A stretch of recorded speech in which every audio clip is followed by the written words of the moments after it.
When the Civil War ended, the United States stood exhausted, yet electric with ambition. The same energy that had split the country now drove it to rebuild. Railroads carved through mountains, binding coasts with steel and smoke. Telegraph lines followed the rails, speeding news, money, and power across the continent. For the first time in history, America felt simultaneous, a single booming market hungry for movement.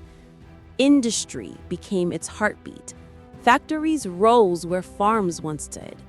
Pittsburgh glowed with molten steel. Chicago, reborn from fire, tested modern architecture. And New York thrust wealth skyward through towers and mansions alike. Commerce blurred into spectacle. Gold leaf, marble, and electric light promised a shining future. To many observers, this was the American century's dawning. The engines were powered by audacity. John D. Rockefeller perfected oil refinements that lit cities. Andrew Carnegie's steel-girded bridges and skyscrapers. Cornelius Vanderbilt mastered rail lines. J.P. Morgan financed it all.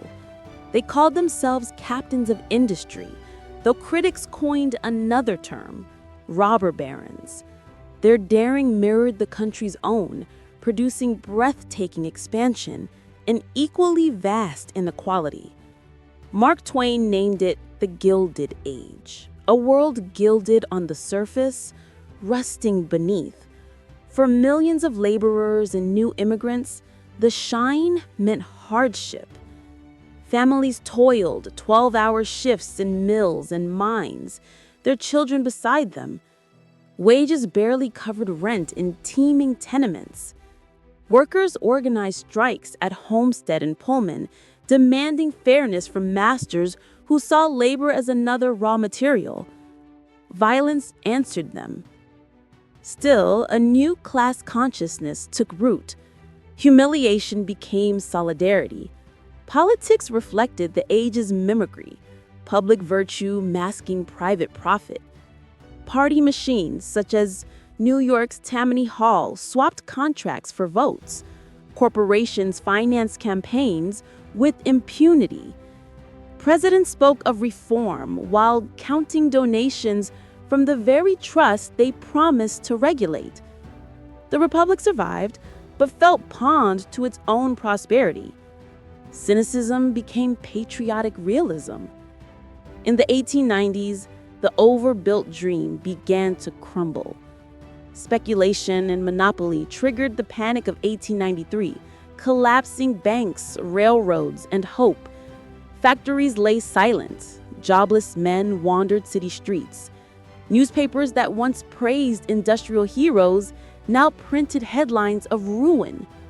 The curtain lifted on inequality so glaring it could not be gilded over. Out of that depression surged protest. Farmers, crushed by debt and freight costs, formed the populist movement, demanding fair credit and regulation. Urban reformers attacked corruption. Ministers preached a social gospel of moral responsibility. The first antitrust laws signaled a grudging recognition that liberty required limits on greed. Muckraking journalists Jacob Riis, Ida Tarbell, Lincoln Steffens made fashionable by exposing the filth behind respectability. By the century's close, America had transformed again. It stood industrial, urban, and global in reach, but chastened. The Gilded Age's ventures had built modern capitalism while revealing its dangers. The progressives who followed would try to civilize that machine with law, ethics, and empathy. The Gilded Age rose as the nation's fever dream of wealth and confidence, and it fell to its own reflection. Beneath its brilliance, America learned that prosperity without conscience turns gold to dust, and that even an age gilded in triumph must answer to the truth beneath its shine. Subscribe now and keep the next incredible chapter of the nation's story just a click away.